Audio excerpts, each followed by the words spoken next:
Alright, Shalom. I'm the brother Tasir coming back with another video. But before I start off, I would like to give all praises and the highest honor to the Most High Yahweh, Ba'ashem Yahushai, Ba'ashem Kakodash. I want to give double honor to my elder apostles and teachers of Great Millstone, and peace and salutation to the sincere Akiyama across this world, who are spreading this knowledge and truth and sincerity. And Shalom to the few sincere brothers and sisters out there who are also listening.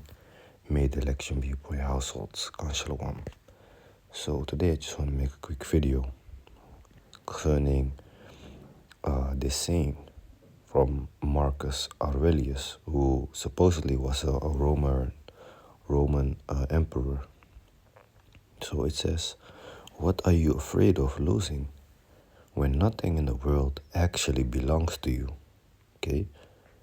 What are you afraid of losing when nothing in the world actually belongs to you? And that's right, man, because nothing in this world belongs to us, actually, if you think about it, man. You know, it all belongs to the Most High, and, you know, basically we just living here, okay? We just living our time here. But your house, your car, your clothing that you have, nothing really belongs to you, okay? Now, this man called Marcus Aurelius, he supposedly was a Roman emperor, like I said, born on 26 April 121. Okay. Anyway, I made a previous video one time also concerning Alexander the Greek and his 3 wishes, right? Because, let's look it up, Alexander the Greek 3 wishes. Because a lot of these quotes also come from the scriptures, from the Bible, okay? Let me see.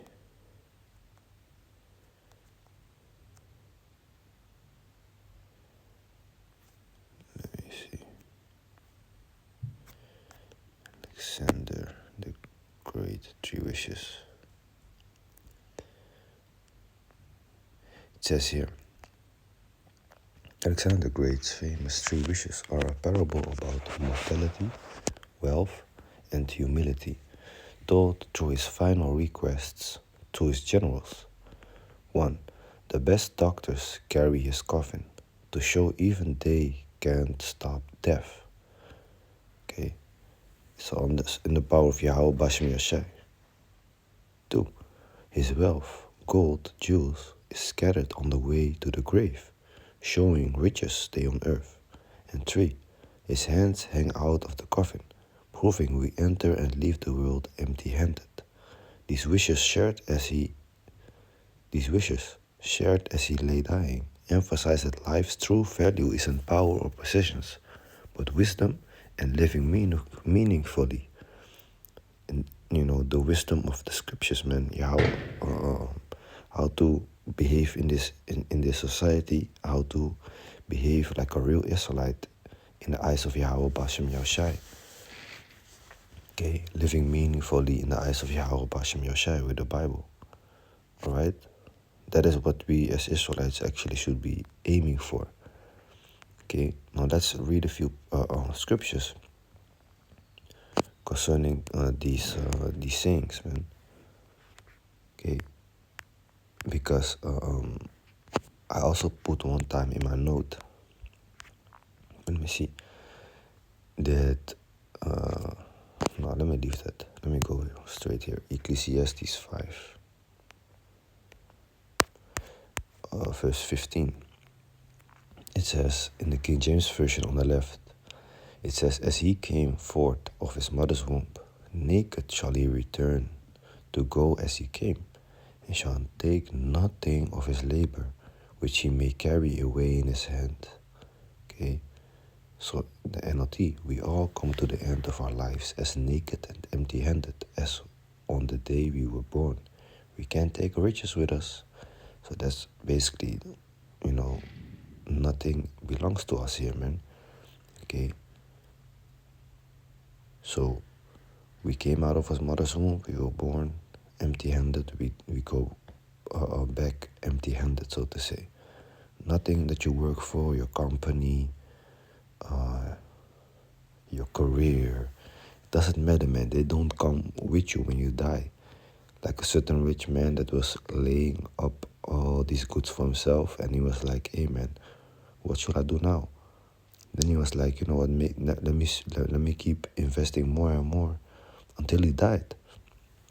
Then what? You know? So we go empty-handed. We were born empty-handed and we die empty-handed, man. Let me go to Marcus Aurelius' saying again. So if you start thinking about like nothing really is yours, then you are really in a mindset of like, yeah, man, you are not afraid to lose things, man. Which of course you are in the flesh, so you're gonna still feel some type of way, but it's a good mindset to have, you know, because when shit hits the fan, when Jacob's troubles come, we are supposed to be able to leave everything behind, you know. And of course, with the spirit and power of Yahweh Bashem Yoshai only,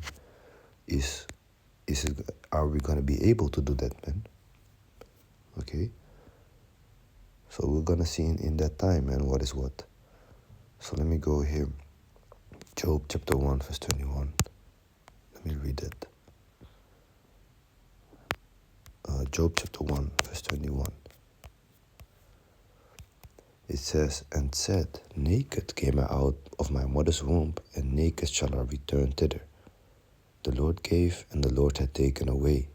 Blessed be the name of the Lord, Yahweh, Ba'ashem Yahushai. So you be born naked, you return naked. You don't take anything with you, man, where you die.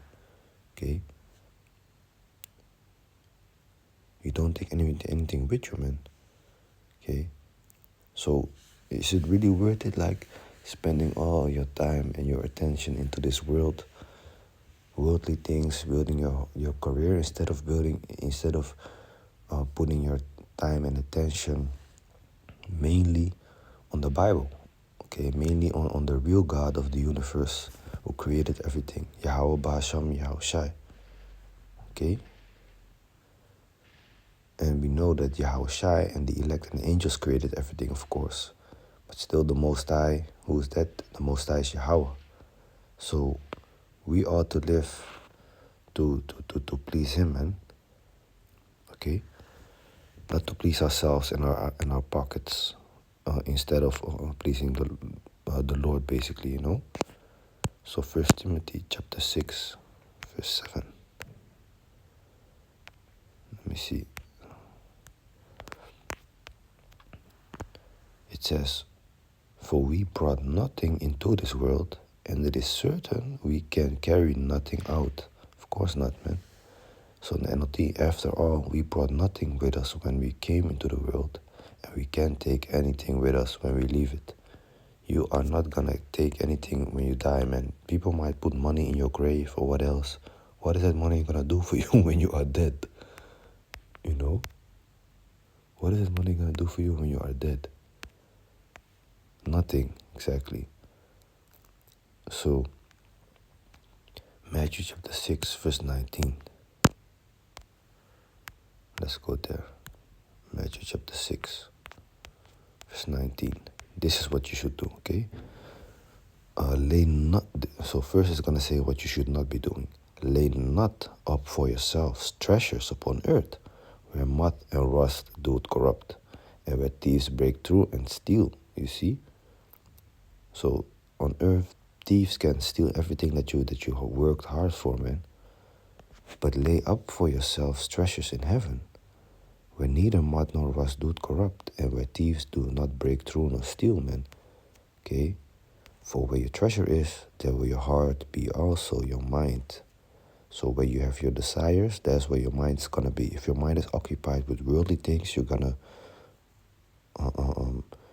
basically, if you if your treasure is having gold, the most silver, the biggest house, the most cars, whatever, your mind is gonna be fully focused and occupied with that, man, because that is what your heart is. It's not literally your heart that pumps blood. It's your mind. Okay, so we gotta store up our treasures in heaven. Okay, build up your knowledge, your wisdom, and understanding. That is gonna give you blessings in the kingdom, and nobody can take that away if you make it until the end. Okay, so let's go to Revelation chapter 14.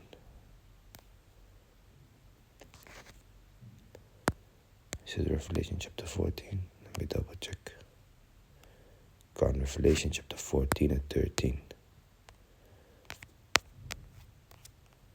It says, "And I heard a voice from heaven saying unto me, Write, blessed are the dead which die in the Lord from henceforth." Okay, so we just heard all quotes about when we die, you don't take anything with you, but you are blessed when you die in the name of Yahweh Bashem Yahushai. Why? Yea, say the Spirit, that they may rest from their labors, and their works do follow them. So this is the type of work that will follow you after death. Not no career on this planet Earth, but the work that you do for the Lord, Yahweh Bashem Yahushai. Okay, studying, waking up His people. Okay, those works, trying your best to follow His ways, His laws, statutes, and commandments to the best of your ability, having faith, praying towards Him. Okay, being good to your neighbor. You know, your Israelite fellows. Let me say it like that. Okay, in this truth. So those works are gonna follow you into the kingdom and be basically turned into blessings, man. Blessings upon blessings. Okay? But if you talk carnally, if you talk about worldly things, yep, nothing of those works is gonna follow you. None of those filthy riches, man. Okay? So Revelation 20 and 4 to close it out. This is what's gonna happen when you do your works. Revelation 20 and 4, "And I saw thrones, and they sat upon them, and judgment was given unto them. And I saw the souls of them that were beheaded for the witness of Yahushai." So some of us will die for the sake of Yahushai, for following Him. But still we are blessed, like we read, right? If you die in the Lord, okay. "And for the word of Yahweh, which is this truth, and which had not worshipped the beast, neither his image, neither had received his mark upon their foreheads." So we didn't, these people, let me say this, the ones of the elect, let me say this, the elect is not gonna worship the beast, not gonna take his image, not gonna take his mark, which is the RFID chip, okay? And they lived and reigned with Yahushai 1,000 years. So that's what's coming, man. And not only 1,000 years, because we're gonna rule the whole universe forever and ever, man. Okay, but the elect, the 140 and 4,000, those are gonna be the government of the whole universe, basically. It's gonna be a rank, a certain order, a certain ranking system in the kingdom. Okay, but you should not be seeking a rank right now. You should just be seeking to please Yahweh Bashem Yahushai and seek salvation in the first place, man. Because there are a lot of people that search rank and fall out of this truth. Even elders, for example, So don't try to be too occupied with searching rank, man. Anyway, let's read these things again. Marcus Aurelius: "What are you afraid of losing when nothing in the world actually belongs to you, man?" So you can basically, with a clear conscience, leave things behind. Like a pilgrim, when the time is coming, also gonna be like that. You cannot take your whole fucking house with you if you gotta go from place to place, hiding from the government, for example. If you're gonna sleep here and there. Okay? So, I hope this edifying. I want to give all praises and the highest honor to the Most High Yahweh, Ba'ashem Yahushai, Ba'ashem Makakodash. I want to give double honor to my elder apostles and teachers of Great Millstone, Peace and salutation to the sincere Akiam across this world, who are spreading this knowledge and truth and sincerity. Shalom to the viewers and brothers and sisters out there who are also listening, and may the election be upon your households. 1 Timothy 6:7, for he brought nothing into this world, and it is certain we can carry nothing out. So with that, I'm going to say shalom.